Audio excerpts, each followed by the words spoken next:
Hey everyone, today the question is how often should I be doing exercise weekly?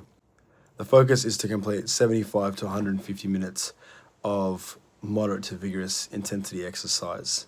Now, you can break that up in any way that you are comfortable. The key thing when it comes to exercise is the more exercise you do, the more your body's going to be able to tolerate subsequent sessions. Okay, so it is important to start off, especially when you're doing exercise, by doing a session and then giving yourself 24 to 48 hours to recover. I think an initial good focus is to aim for 1 to 2 days weekly and then essentially adding a third session weekly after you've built up a good consistent pattern of engaging in those 1 to 2 days. And then also as you are finding that your DOMS or delayed onset muscle soreness following exercise has improved or the severity isn't as bad following exercise. Adding that third day in your week, I believe, is kind of the sweet spot.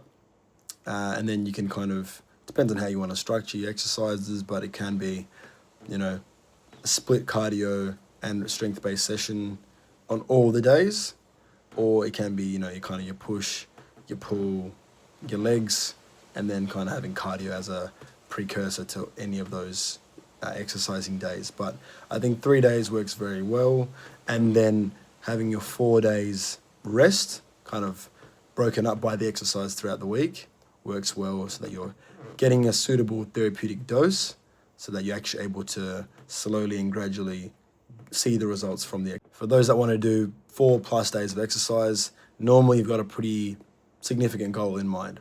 Either you're a sports person, or you're playing competitively, or you have a particular goal that is time-based, so you want to run a marathon in 6 months, or you want to be, doing a triathlon.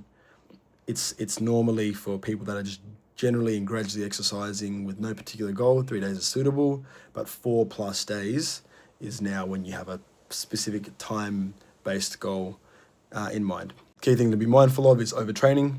So again, if you start finding that the additional work that you're putting in is not really leading to improvements in your sports performance, or you're finding that you're getting really fatigued, really sore, you're not recovering well between your sessions, even there's implications as it relates to your sleep as well, that's an important time to now starting to pull back and minimize your training load. All right, cool. Thanks, guys.